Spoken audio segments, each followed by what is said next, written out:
Parfois, on croit que le rejet dit quelque chose sur nous, comme si c'était un reflet direct de notre valeur, de notre essence ou de ce que nous apportons à la vie de quelqu'un. Mais aujourd'hui, j'aimerais que tu écoutes ceci avec le cœur ouvert. Le rejet ne parle pas toujours de toi. Très souvent, il parle de ce que l'autre personne est incapable d'affronter en elle-même. Quand quelqu'un te rejette, il ne le fait pas depuis un endroit aussi clair et aussi sûr qu'il le prétend. Il n'existe pas cette froideur absolue qu'on t'a fait croire. Il n'existe pas cette indifférence qui t'a blessé. Derrière un « je ne veux rien avec toi », il y a toujours une histoire émotionnelle plus profonde, plus complexe, presque toujours inconsciente. C'est pour cela qu'aujourd'hui, je veux te parler de ce que ressent vraiment une personne qui t'a rejeté, même si elle fait semblant de ne rien éprouver. Oui, elle peut feindre la distance, la sécurité, la froideur, voire la nonchalance. Mais la psyché humaine ne fonctionne pas ainsi. Personne ne sort indemne d'une connexion émotionnelle. Nous allons voir ensemble les 5 choses que ressent réellement celui qui t'a rejeté, même s'il les dissimule derrière la dureté ou l'indifférence. Et j'aimerais que tu écoutes chaque point avec attention, car cela te révélera non seulement la vérité sur cette personne, mais aussi la vérité sur toi. La première chose dont nous allons parler, c'est la peur. Beaucoup imaginent que celui qui te rejette agit depuis une position de pouvoir, comme si la personne qui dit « je ne veux rien avec toi » était celle qui contrôle tout, celle qui sait exactement ce qu'elle fait, fermement décidée et émotionnellement stable. Mais, dans la profondeur de la psyché humaine que Jung étudiait avec tant de précision, on trouve quelque chose de très différent. Si ce message résonne en toi, si tu sens que c'est exactement ce que tu avais besoin d'entendre aujourd'hui, abonne-toi et laisse un like. Non pas seulement pour aider cette vidéo à toucher plus de monde, mais pour t'engager envers toi-même, pour reprendre le contrôle de ta vie. Dans un grand nombre de cas, le rejet naît de la peur. Une peur ancienne, apprise, enfouie dans l'ombre. Une peur que la personne elle-même ne sait pas nommer. Ce n'est pas une peur de toi, c'est une peur de ce que tu réveilles en elle. Peur du lien, peur de la vulnérabilité, peur d'être vue réellement. Car certaines personnes, dès qu'elles ressentent une connexion authentique, au lieu d'avancer, reculent. Au lieu de s'ouvrir, elles se ferment. Au lieu de s'abandonner, elles fuient. Et pas parce que tu ne comptes pas, mais parce que tu comptes trop. Comme si te laisser approcher les obligeait à confronter des parties d'elles-mêmes qu'elles ont gardées sous clé durant des années, des blessures non résolues, des insécurités profondes, des peurs qu'elles croyaient enterrées. C'est pour cela que, juste au moment où tout commençait à devenir plus vrai, juste au moment où tu montrais ta lumière sans filtre, elles ont senti que tu les percevais trop clairement, pas avec les yeux, mais avec l'âme. Et cette vision, tout le monde ne peut pas la supporter, parce qu'elle désarme, parce qu'elle expose, parce qu'elle confronte à la vérité intérieure. Alors ce qui arrive ensuite est presque prévisible. Elles reculent, se montrent froides, sûres d'elles, te disent que c'est mieux ainsi, et s'éloignent comme si rien ne leur pesait. Mais derrière ce masque de sécurité, il y a un esprit tremblant qui tente de se protéger d'un sentiment trop vaste pour lui. Est-ce que tu as déjà vécu ça? Ce moment où une personne se durcit juste au moment où elle devenait plus douce avec toi. Ce moment où elle t'a rejeté quand tu touchais enfin quelque chose de profond en elle. Ce n'était pas une coïncidence. C'était la peur. Et cette peur reste là, même si elle la cache sous l'apparence de l'indifférence. Elle demeure silencieuse, car ta présence révélait sa fragilité. Et j'aimerais que tu retiennes ceci. Personne ne fuit ce qui ne lui fait rien. Personne ne rejette une personne qui ne provoque rien. On fuit seulement ce qui remue, ce qui active des émotions intenses. Et peut-être qu'à présent, tout commence à prendre sens. Cette froideur soudaine, cette distance inexplicable, ce silence qui t'a déstabilisé. Ce n'était probablement pas un rejet de toi, mais un rejet de ce que la personne a ressenti lorsque tu t'es approché trop près du centre de son ombre. Mais c'est précisément là qu'un sentiment encore plus profond commence à apparaître, la culpabilité. Lorsque quelqu'un rejette par peur, il crée un vide émotionnel et énergétique qu'il finit tôt ou tard par ressentir comme une perte. Personne ne peut rompre un lien authentique sans que quelque chose ne se brise en lui. Mais ce vide ne se manifeste pas tout de suite. Avant cela, une autre émotion apparaît, la culpabilité. Peut-être que celui qui t'a rejeté t'a dit que c'était mieux ainsi, que tu méritais autre chose, qu'il ne voulait rien. Mais dans son esprit, un écho commence à résonner. Cet écho, c'est la culpabilité. La culpabilité de ne pas avoir osé ressentir, de ne pas s'être permis de recevoir ce que tu offrais, de ne pas avoir été honnête avec lui-même. Cette culpabilité ne disparaît pas rapidement. Elle se glisse dans de petites fissures, inconfort, irritabilité, nervosité quand on mentionne ton nom, silence étrange lorsqu'il passe près de lieux où vous étiez ensemble. C'est comme si la peur qui l'avait fait fuir se transformait en une sensation difficile à ignorer, celle d'avoir agi contre sa propre vérité émotionnelle. La culpabilité est une émotion silencieuse mais persistante. Elle ne crie pas, elle ne laisse pas de traces évidentes. Elle revient comme un murmure intérieur, et quand quelqu'un te rejette par peur, cette culpabilité finit presque toujours par naître. Elle se manifeste sous forme d'irritation, de fatigue, de frustration, de stress ou même d'indifférence apparente. Mais si tu observes plus profondément, comme Jung l'aurait fait, lui qui disait que la psyché ne ment jamais, tu verras qu'il s'agit d'un sentiment de dette intérieure. Un sentiment d'avoir fui quelque chose de vrai, d'avoir blessé quelqu'un qui a donné plus que ce qu'ils étaient prêts à recevoir. Et lorsque tu vois cette personne agir de façon étrange devant toi, un regard fuyant, un silence maladroit, un ton de voix soudain différent, ce n'est pas de l'indifférence, c'est de la culpabilité. La culpabilité d'avoir blessé, d'avoir fui, d'avoir manqué de courage. La culpabilité d'avoir été incapable d'être à la hauteur de la connexion que tu offrais. Parce que quand quelqu'un fuit par peur, il ne te rejette pas parce que tu n'as pas de valeur. Il te rejette parce que, en s'approchant de toi, il s'est vu lui-même et il n'a pas aimé ce qu'il a vu. Et c'est cette confrontation intérieure qui crée une tension si grande que la culpabilité devient une ombre émotionnelle qui le suit, peu importe à quelle vitesse il tente de s'en éloigner. On oublie souvent que l'inconscient humain ne pardonne pas si facilement les incohérences. Il les garde, les rumine, les transforme en sentiments persistants qui ressurgissent dans les moments les plus inattendus. C'est pour cela que, même si cette personne semble ferme, froide ou distante, à l'intérieur il existe un immense conflit entre ce qu'elle ressent vraiment et ce qu'elle a décidé de faire.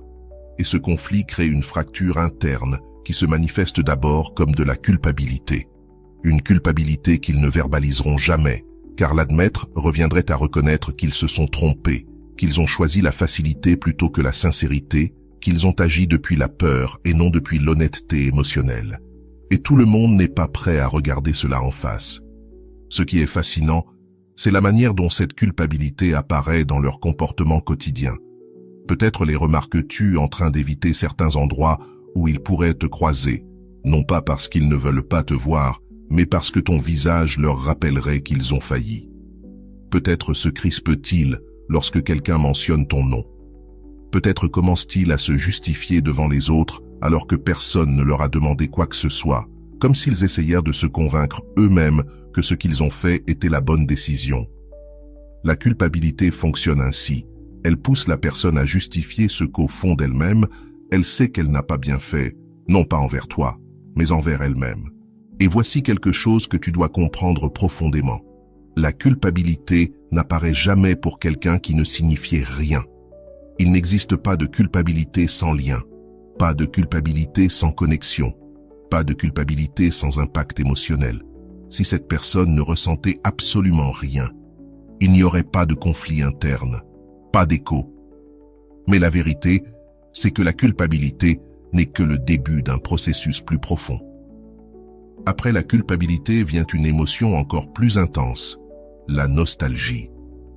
Car lorsque la personne commence enfin à reconnaître intérieurement qu'elle a agi depuis un endroit blessé, la sensation de perte apparaît. C'est important de le dire. La culpabilité ouvre la porte à la nostalgie.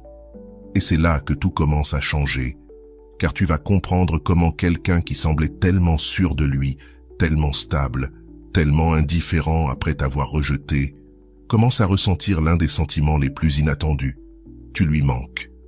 Oui, exactement. La culpabilité ne reste jamais seule. Lorsqu'elle mûrit, lorsqu'elle se calme, lorsqu'elle laisse place au ressenti, ce qui surgit, c'est la nostalgie. Une nostalgie silencieuse, subtile, qui se glisse dans les souvenirs, qui s'active avec des détails minuscules, qui apparaît sans prévenir et qui l'oblige à penser à toi-même quand elle essaie désespérément de ne pas le faire. La nostalgie se transforme alors en une ombre émotionnelle impossible à ignorer. Et même s'ils ne te le diront jamais, ils commencent à ressentir l'absence de tout ce qu'ils auraient pu vivre avec toi, mais qu'ils ne se sont jamais permis. La nostalgie est l'une des émotions les plus traîtresses de l'être humain. Elle arrive sans prévenir, sans demander la permission, et surtout sans tenir compte de tous les efforts qu'une personne fait pour prétendre qu'elle ne ressent plus rien. Selon la vision de Jung, la nostalgie représente la preuve que l'inconscient n'oublie jamais ce qui a touché une fibre essentielle de notre être. Tu peux bloquer quelqu'un, effacer des messages, supprimer des photos, mais tu ne peux pas effacer la partie de ton âme qui a déjà été marquée. C'est pour cela que quelqu'un qui t'a rejeté revient aussi souvent au même point. Il commence à ressentir non seulement ce qu'il a vécu avec toi, mais aussi ce qu'il n'a jamais vécu, ce qui aurait pu être. L'esprit humain est paradoxal, il idéalise ce qu'il a laissé partir. Et lorsque la personne réalise que tu comptais bien plus qu'elle ne l'a admis, la nostalgie devient un miroir cruel qui lui montre non pas seulement ce qu'elle a perdu, mais surtout ce qu'elle ne s'est pas autorisée à vivre. Cette nostalgie n'apparaît jamais dans des moments logiques. Elle surgit la nuit, quand le silence les force à affronter ce qu'ils n'ont jamais dit. Elle surgit à l'aube, quand la conscience se relâche. Elle surgit dans des détails insignifiants. Une chanson, un lieu, un parfum, une phrase, un souvenir fugitif. Et même s'ils ne l'avoueront jamais, cette nostalgie devient une douleur douce, un murmure intérieur qui leur rappelle qu'il y avait quelque chose de réel, quelque chose qui comptait. C'est aussi à travers la comparaison qu'elle se manifeste. Ils rencontrent d'autres personnes. Ils essaient d'avancer, mais sans le vouloir. Ils te comparent, pas pour te remplacer, mais parce qu'ils réalisent qu'avec toi, il existait une qualité émotionnelle qu'ils ne retrouvent pas ailleurs. Tu représentais une expérience unique. Et lorsqu'on rejette ce qui nous importe, ce qu'on rejette en réalité, c'est une partie de soi. La nostalgie est l'écho de cette partie perdue. Et c'est là qu'un processus psychologique profond commence. La personne commence à intégrer ce qu'elle avait nié. Elle se rapproche de la vérité intérieure qu'elle avait refusé de regarder. Et cette vérité, même si elle fait mal, est claire. Tu comptais vraiment. Alors naît une tension intérieure puissante. Ils sentent qu'ils ont laissé partir quelque chose qui leur faisait du bien, mais ne savent pas comment revenir, comment réparer, comment affronter le fait que c'est leur propre peur qui a détruit la connexion. Et peut-être que tu l'as déjà vécu, cette personne qui réapparaît sans raison. Un message, un like, une vue discrète sur tes stories, une toute petite trace. Ce n'est pas un hasard, c'est la nostalgie qui cherche un soulagement. C'est leur inconscient qui tente de retrouver, ne serait-ce qu'une seconde, ce que tu leur faisais ressentir et qu'ils n'ont trouvé nulle part ailleurs. Car la nostalgie ouvre une porte dangereuse. Elle leur montre qu'ils ne t'ont jamais oublié, qu'ils n'ont jamais pu t'effacer, que ton empreinte émotionnelle est encore là, vivante. Quoi qu'ils fassent, elle ne disparaît pas. Et lorsque la nostalgie devient trop grande pour être ignorée, une question commence à les hanter. Qu'est-ce qu'elle devient maintenant? Cette question ouvre le prochain chapitre de ce processus, celui où la nostalgie se transforme en une curiosité irrésistible, une curiosité qui devient besoin, une curiosité qui veut vérifier si tu es toujours là, toujours disponible, ou si tu es en train de t'éloigner pour de bon. Et c'est cette transition du manque à la curiosité qui prépare la prochaine étape, celle où l'émotion change de ton, et où tu vas découvrir pourquoi celui qui t'a rejeté commence soudain à vouloir revenir. Même s'il a agi comme si rien de ce que tu faisais n'était jamais suffisant, il commence à se demander si tu es toujours là ou pas. Et cette curiosité, qui semble insignifiante en apparence, en dit bien plus que tu ne peux l'imaginer. Prépare-toi, car ce qui arrive maintenant devient encore plus profond. Il ressent de la curiosité pour ta vie, même s'il prétend que tu ne l'intéresses plus. La curiosité est l'un des mécanismes les plus révélateurs de l'inconscient. Elle casse les façades, brise les défenses et expose ce qu'une personne ressent réellement, même quand elle essaie de le cacher. Tout ce que nous tentons d'étouffer finit par ressortir. Et la curiosité est exactement ce petit dérapage émotionnel qui échappe lorsque l'ego ne peut plus soutenir la version qu'il raconte aux autres et à lui-même. La personne qui t'a rejeté peut répéter partout qu'elle s'en fiche. Elle peut convaincre tout le monde qu'elle est passée à autre chose. Elle peut même se convaincre elle-même. Mais il y a une partie d'elle, la plus authentique, qui continue de t'observer, de se poser des questions, de chercher des traces de toi. Cette nécessité silencieuse d'avoir des nouvelles parle plus fort que n'importe quelle phrase. Et ce qui est fascinant, c'est que cette curiosité n'apparaît presque jamais sous forme d'un message direct. Elle se manifeste par des comportements subtils. Regarder tes réseaux sans rien liker, vérifier qui commente tes photos, regarder tes stories depuis des comptes que tu ne connais pas, poser des questions indirectes à vos connaissances communes, ou réagir discrètement quand ton nom revient dans une conversation. Ce sont de petites actions, apparemment insignifiantes, mais qui révèlent un intérêt que son ego refuse d'admettre. C'est une vraie contradiction interne. Je ne veux pas savoir, mais j'ai besoin de savoir. Cette bataille intérieure est bien plus intense que tu ne l'imagines. La curiosité apparaît surtout quand cette personne réalise qu'elle n'a plus accès à ton monde, quand tu ne lui écris plus, quand tu ne demandes plus rien, quand tu t'éloignes. Quelque chose s'allume en elle. Pendant longtemps, elle pensait que ta présence était acquise, constante, garantie. Mais quand elle ressent ton silence et que ton énergie se retire, son esprit commence à s'agiter. Que fait-il, elle, maintenant? Avec qui? Y a-t-il quelqu'un d'autre? Cette agitation n'est pas un hasard. C'est la preuve que tu as commencé à avancer. Et là, un phénomène puissant se déclenche. Plus tu progresses, plus sa curiosité augmente. Pas parce qu'il veut que tu sois malheureux, mais parce que son inconscient veut vérifier qu'il a encore de l'importance dans ton histoire. Il veut savoir s'il influence encore tes émotions, s'il a encore un impact, si tu es toujours lié à lui. C'est un mécanisme d'auto-affirmation typique de ceux qui n'ont pas soigné leurs blessures émotionnelles. Sentir qu'ils comptent encore leur donne une illusion de contrôle ou de sécurité qu'ils n'ont jamais su assumer quand ils étaient avec toi. Mais cette curiosité a aussi une racine plus profonde. Elle naît du conflit intérieur dont nous avons parlé précédemment. La nostalgie ouvre la porte à l'inconfort, et l'inconfort cherche des réponses.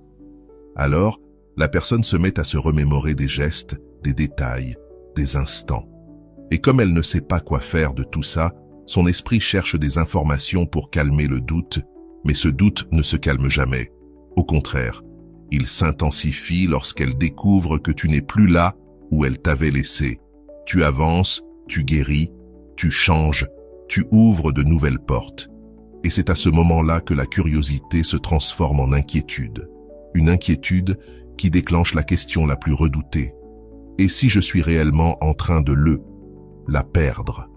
Cette question est dévastatrice pour quelqu'un qui t'a rejeté par peur, car même si s'éloigner lui semblait facile au début, observer ton évolution à distance s'avère beaucoup plus difficile. La curiosité cesse alors d'être un simple intérêt. Elle se change en anxiété émotionnelle.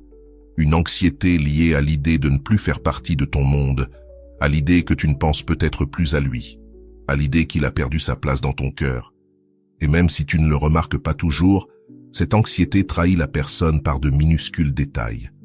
Apparaître sur tes réseaux les jours où tu es rayonnant, revoir ton profil après une publication profonde, espionner pour savoir si quelqu'un de nouveau est entré dans ta vie. Parfois même, elle réouvre d'anciennes conversations. Non pas pour t'écrire, mais pour ressentir une dernière fois ce lien qu'elle a rejeté, un geste minuscule mais chargé de nostalgie. La curiosité est une preuve évidente qu'un lien émotionnel existe encore, même si tout est nié en surface. Et voici le plus intéressant. Cette curiosité n'est pas seulement émotionnelle, elle est aussi psychologique. Quand quelqu'un réalise qu'il perd le contrôle sur la situation, l'ego entre en crise. Et cette crise, justement, te conduit au point suivant, la perception brutale qu'il n'a plus de contrôle sur toi. Dans le prochain segment, tu vas découvrir ce qui se passe à l'intérieur de quelqu'un qui comprend soudain que tu n'orbitas plus autour de lui, que ta vie avance, avec ou sans lui. Et cette prise de conscience peut provoquer un véritable séisme émotionnel, même chez ceux qui prétendent ne rien ressentir. Parce qu'au fond, ils mènent une lutte interne entre ce qu'ils veulent et ce qu'ils pensent être censés ressentir. Tu crois peut-être que cette personne est totalement convaincue de sa décision, mais ce n'est presque jamais aussi clair qu'elle veut te le faire croire. Beaucoup disent « Je ne veux rien, ça ne m'intéresse pas, tu n'es pas pour moi ». Pourtant, à l'intérieur, ils vivent un conflit silencieux qui les épuise bien plus que tu ne l'imagines. Cette tension interne, cette fracture entre désir et croyance, est exactement ce que Jung observait constamment. L'être humain agit rarement depuis un seul endroit intérieur. Il est presque toujours divisé entre ce qu'il désire profondément et ce qu'il craint de perdre. Lorsque quelqu'un te rejette, il peut très bien y avoir une partie authentique de lui qui veut s'approcher de toi, s'ouvrir, tenter quelque chose avec toi. Mais une autre partie plus ancienne, blessée, conditionnée, lui murmure que non, que c'est dangereux, qu'il pourrait souffrir, que tu es trop, qu'il ne mérite pas cela, ou qu'il vaut mieux rester dans ce qu'il connaît, même si c'est malheureux. Et c'est là toute la tragédie. Tu ne fais pas face à une seule personne, mais à toutes les couches intérieures qui coexistent en elle. Tu as peut-être déjà senti que cette personne se comportait d'une manière avec toi, dans l'intimité, mais complètement différemment dans sa vie quotidienne, comme s'il existait deux versions d'elle-même, l'une qui se permettait de ressentir et l'autre qui se punissait de ressentir. Cette contradiction est beaucoup plus fréquente que tu ne le crois. Beaucoup ressentent un véritable élan vers toi, mais cet élan se heurte à des croyances enracinées depuis des années, des idées comme « je ne suis pas assez »,« si je m'approche, on va m'abandonner ». L'amour finit toujours mal. Mieux vaut ne pas s'attacher. Ce ne sont pas des phrases qu'ils disent à voix haute, mais elles agissent comme des barrières invisibles qui bloquent toute tentative d'aller vers une connexion authentique. Quand cette personne t'a rejeté, peut-être qu'elle ne rejetait pas ce qu'elle ressentait pour toi. Peut-être qu'elle rejetait ce qu'elle croyait que ce sentiment allait lui demander. Prendre en charge son monde émotionnel, affronter ses traumatismes, arrêter de fuir.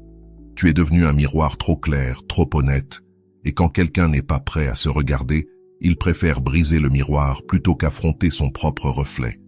Voilà pourquoi ils semblent si convaincus lorsqu'ils affirment ne rien ressentir. Ce ne sont pas tes émotions qu'ils répriment, ce sont les leurs. Et cela fatigue, cela fait mal. Ça ne disparaît pas simplement parce qu'on essaie de l'ignorer. Au contraire, plus ils tentent de faire taire ce qu'ils ressentent, plus la contradiction intérieure s'intensifie. Cette lutte interne explique aussi leur comportement contradictoire. Un jour, ils te cherchent. Le lendemain, ils t'ignorent.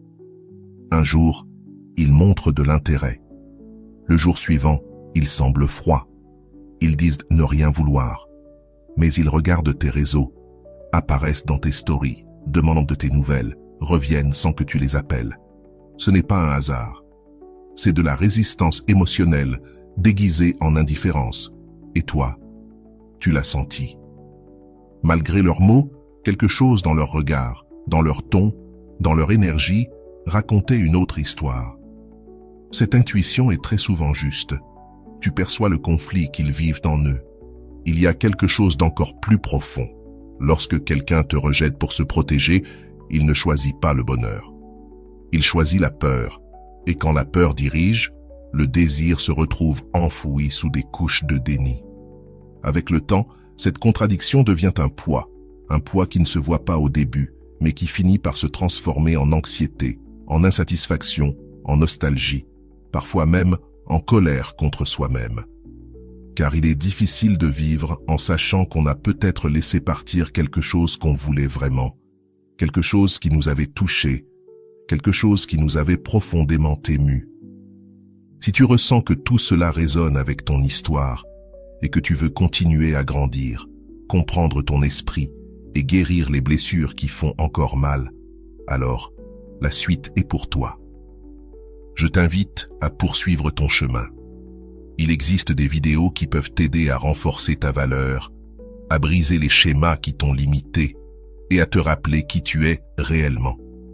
Choisis l'une des vidéos que tu vois ici et avance.